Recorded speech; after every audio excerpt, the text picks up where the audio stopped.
Welcome to the More Than Fitness podcast. And welcome, ladies and gentlemen, to Minisode number 116. On today's Minisode, we are going to chat about your grocery list. Okay? I know it doesn't sound super exciting, but I promise you're going to get a lot of practical advice in this one. So I'm trying to think of how exactly I want to go about this minisode, and I'm definitely going to give you a list of foods, but I also want to touch on my kind of thought process behind the type of foods that I would pick whenever I'm on a fat loss diet, and also the types of the approach that I tell my clients to consider whenever they are going through a fat loss diet as well.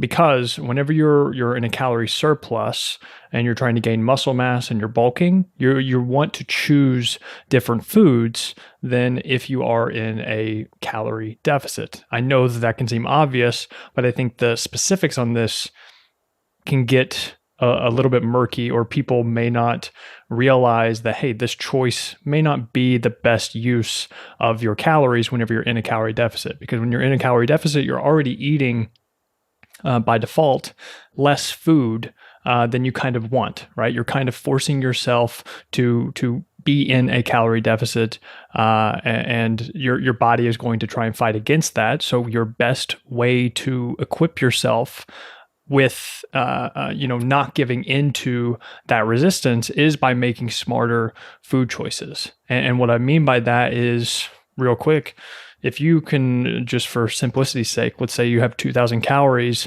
that you need to eat each day, right? Well, you can go to McDonald's right now and have 2,000 calories easily in one meal.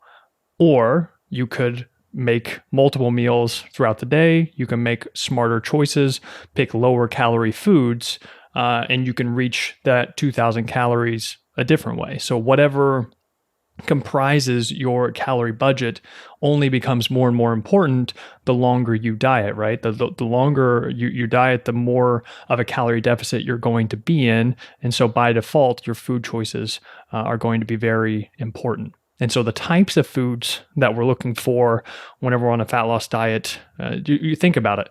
When you're dieting, you want to eat a lot, right? You want to pick the types of foods that, one, yes, you do enjoy for the most part, but you may have to sacrifice a little bit of that enjoyment so that you can pick a more strategic choice, so that you can satiate your hunger more, for example, right? Because you're going to be hungry, you're going to want to eat enough to feel full. And so you may have to choose more nutrient dense but low calorie foods, right? So this is the difference between energy dense foods. So take like a donut and say, watermelon, right? Or strawberries or vegetables. This is why, energy density is the reason why fruits and vegetables are encouraged so often on fat loss diets, because you can eat so much of them and still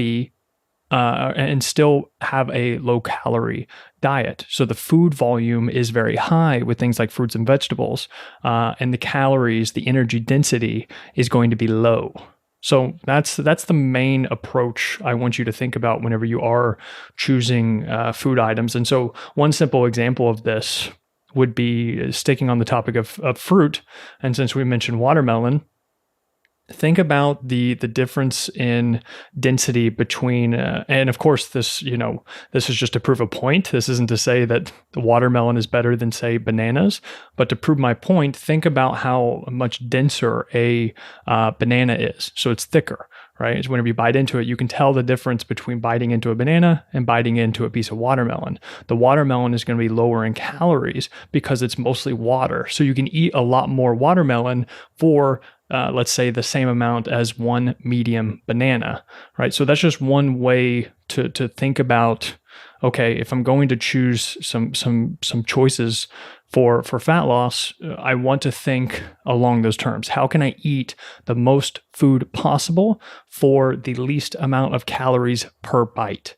That's one way to frame it. So let's go ahead and get into how a few legit examples. And I think there's 3 categories that I would recommend for these. And I think one is going to be like staple foods. So this is just your everyday, right? So like eggs, chicken, beef, meat, for example. Then you have like rice, potatoes, beans, lentils, different types of vegetables and things, right? So these are going to be your staple foods that you can pretty easily make on a regular basis, and that you also enjoy. So I think staple foods are going to be important, things that you can eat the majority of the time, possibly even every day, and not really get that tired of them. So I think staple foods are going to be good. Another category is going to be more of like flexible foods. This is going to be, these are going to be some of your treats, your desserts, your more energy dense foods that, sure, it may not be the best choice from a energy dense perspective. It might not be the best choice for getting the fewest amount of calories per bite, like I just mentioned. But as far as enjoyment goes, and for not fucking hating yourself during your diet, this can be a very important part of the diet as well. And so that's why the majority of the time you hear people recommend, okay, 80% of your foods should come from these staple whole foods, and then 20% of the foods should come from more of these flexible, very delicious types of foods. But use them sparingly, because again, if you have a 2,000 calorie budget for the day, you want to make sure that you don't get the majority of your calories from Pop-Tarts, for example, right? That would be something like a flexible food, because if a standard Pop-Tart is 200 calories per Pop-Tart, well, you can get a lot more food from, let's say, 200 calories from strawberries, right? But of course, strawberries don't taste as fucking good as Pop-Tarts, let's be real. So you want to weigh that balance out. So you have staple foods, you have flexible foods that help you keep your sanity. And then I would also have another category that would be somewhat like emergency snacks.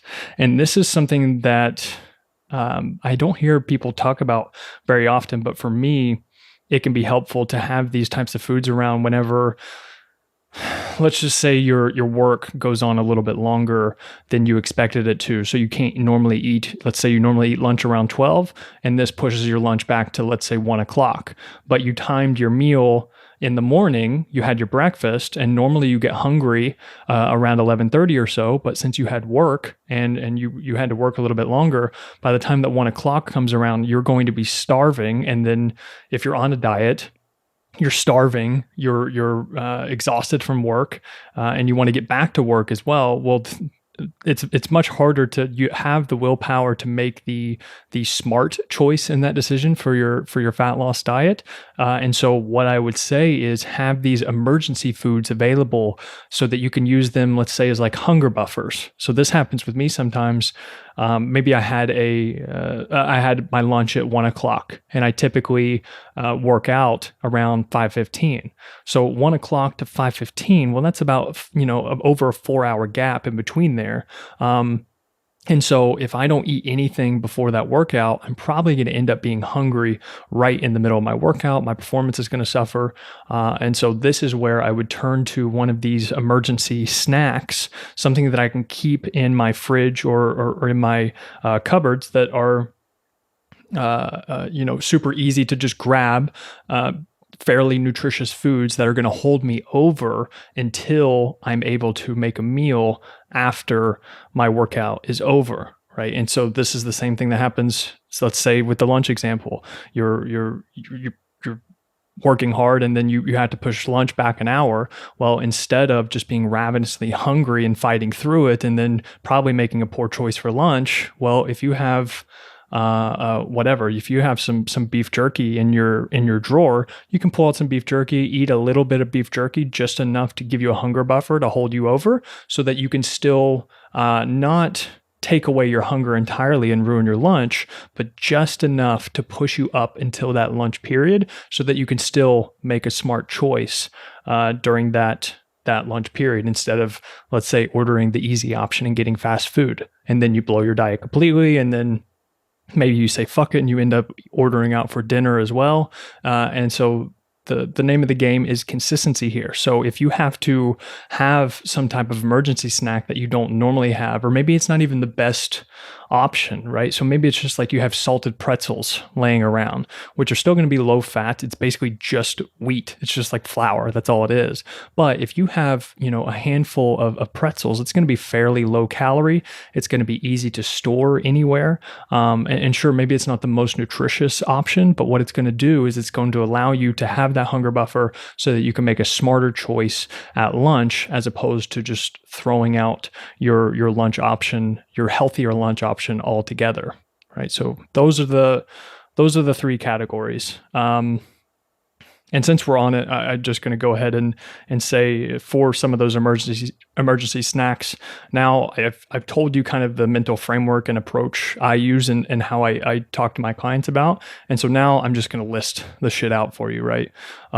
So some of the emergency snacks that I think have been super helpful, and this could be emergency snacks that you keep in your home or your office, but you could also keep them in your car, or if you're traveling, keep them in your carry-on bag whenever you're flying or something. These are just really easy go-to options. And so some of those would be like beef jerky. As I mentioned, I think 94% fat-free popcorn is amazing. Any type of peeled fruit, so a small banana, an apple, an orange, something like that. Greek yogurt is also good. Protein powder and ready-to-drink protein shakes are huge for me. I always have my fridge stocked with some muscle milks or something like that as an easy go-to protein source. Protein bars are going to be another obvious one. Nuts and seeds or nut butters, I think, is going to be super helpful. If you do buy nuts in like packages and things, I would highly recommend you do like single serving instead of like a big jar. And then because if you have a jar of peanuts, you guys know how easy it can be to just sit there and just keep eating peanuts, especially if you're waiting for lunch to come around and you just find yourself snacking mindlessly on those things. But instead, if you buy like the single serving bags that they have, or if you buy the jar, put them in a plastic baggie, just a little bit, a single serving, and then put the jar away. And then that way you can just eat that little snack and then be done with it.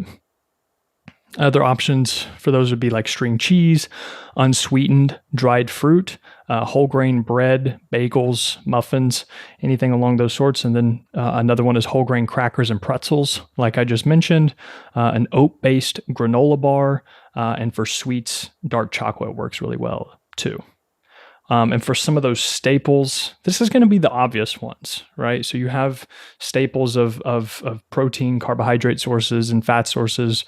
So for protein, you've got all of your meats, right? You've got turkey, ham, shrimp, steak, ground beef, fish, chicken breasts, any type of chicken really, egg whites, pork chops, eggs, Greek yogurt, milk. All of these things are good to have around. With carbohydrates, more staples, it's going to be potatoes. You can have like those minute rice, either the bags or the little cups. Those are super helpful. Oatmeal squares are something that I always like to have handy as well, or frosted mini wheats. Sure, it's not the best thing ever, but if it's going to keep you on track with your diet, then by all means, go for it. Things like Cheerios, all kinds of fruits, all kinds of vegetables, beans, and again, low-fat popcorn, I think, is another good one.